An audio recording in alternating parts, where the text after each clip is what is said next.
Räägitakse, et tänapäeval imesid ei juhtu. Lubage vastu vaielda, juhtub ikka küll.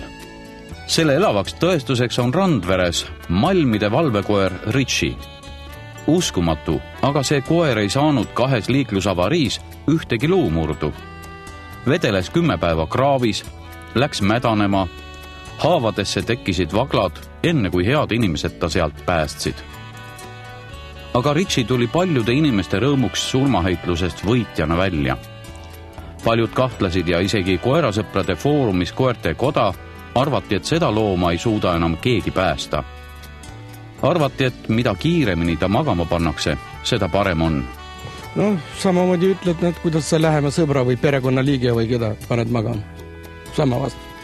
Õnneks olid Malmid ja Õismäe loomaarstid teist meelt ja otsustasid võidelda viimse hingetõmbeni. See verepilt, mis me tegime alguses, mis näitas suur aneemiat ja see leukotsütoos, verepõletikuline protsess, need olid nii tugevad, et seisund oli väga raske ja see vereülekanne tegelikult vist aitas temale ka, et 5. päeval peale vereülekannet veri tasapisi hakkas taastuma, me tegime vereäike preparaati ja seal oli niimoodi, seal oli juba eritrotsüütide noorvormid ja parasiitide kohta me ka uurisime, et vereparasiite ei ole, kõik okei oli. Tasapisi kõik hakkas taastuma. Kuidas nahk taastub? Väga ilusti.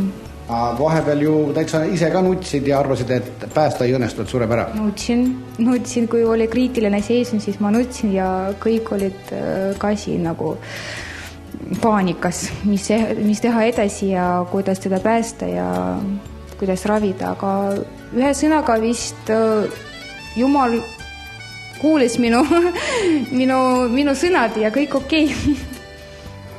Magama panna on muidugi kõige lihtsam variant. Aga proovida ja tänu arstidele, et nemad juba uskusid, et proovime, et äkki saab. Aga enda usk kippus nagu kehvaks jääma? Alguses ei olnud, aga just siis, kui see veri halvaks läks, siis kippus küll. Kui ta ei võtnud seda vereülekannet vastu ja süüa ei tahtnud ja siis kippus küll, et läheb käest ära, mitte midagi teha ei ole.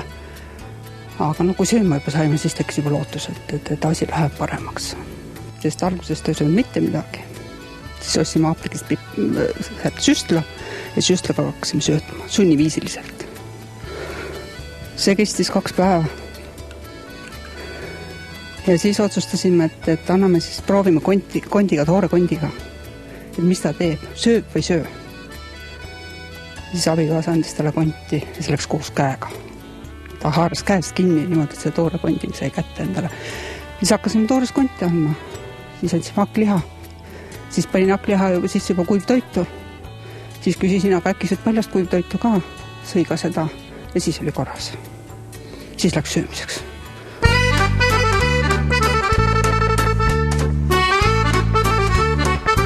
Nagu näete, on loomaarstide ja pererahva pingutused vilja kandnud ning õnnesärgis sündinud Ritchie on jälle oma armsas kodus tagasi.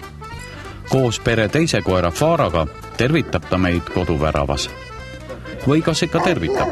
Pigem annab märku, et boss on tagasi ja ilma peremehe nõusolekuta pole vaja sisse tungida.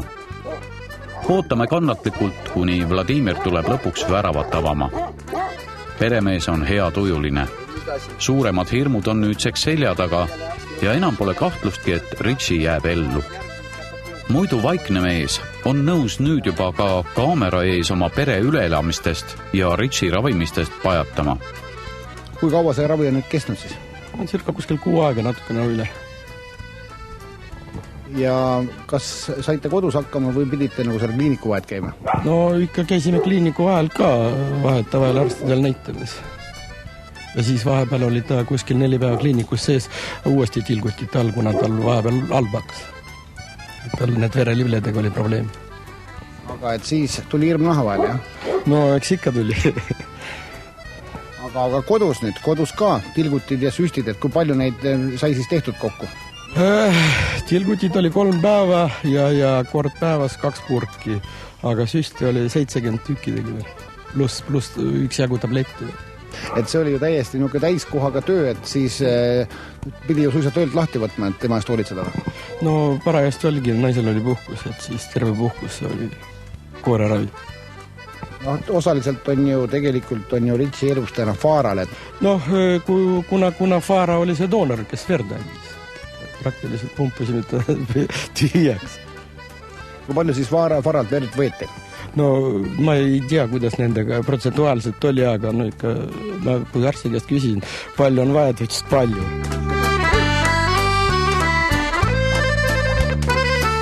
Oled selle autojuhi peale vihane ka või? No kindlasti olen. Mul siin Ritsi järgi üks kliisma, kui saaks kätte, siis saaks tal kliisma ära tehtud.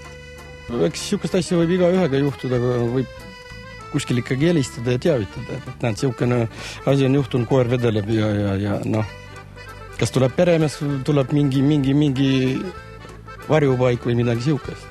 Võiks kas või politseissegi helistada, näed, siukene intsident juhtus. Praktiliselt, kui niimoodi, kui mingi õnnetus on, koera peremees vastutab selle väri eest.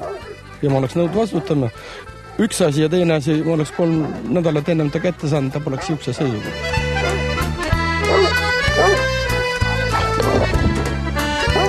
Lõpp hea, kõik hea. Aga eks sellest loost ole kõigil, nii autojuhtidel kui koeraomanikel midagi õppida. Sest reeglina on sellistel lugudel kurvad lõpud. Ja imekoeri nagu Ritsi sünnib haruharva. Aga on nad veel proovinud minema hiilida või? Ei ole. Ja nüüd on väravad ka lahti, et ei julge. Ma kui Ritsit võtsin arsti juurde, et on värava lahti, et lähme autosse, ei tule, et peab sülle võtma. Aga nüüd ise ka 10 korda kontrollid värava üle, kui minema lähed, jah? No ikka. 15 korda. Teist korda nagu sellist asja üle elada ei tahaks, jah? Ei taha, see on kole ränk selles suhtes, et loomale omal ja tervel perel. Aga nüüd on nagu hing rahul, jah? No nüüd on täiesti rahul, et esmaspäeval käisime arsti juures, verelivled on korras, praktiliselt koer sööb ja jookseb. Aitäh kõikidel, kes aitasid ja osa võtsid sellest, suuremad tänud. Faara poolt ja meie vere poolt. Tulemus on praegu küll hea. Tänu muidugi nendele arstidele, kes tõesti seda asja südamega võtsid. Tänu bussijuhile, kes helistas ja aitas looma ja tänu nendele arstidele. Toredad arstid.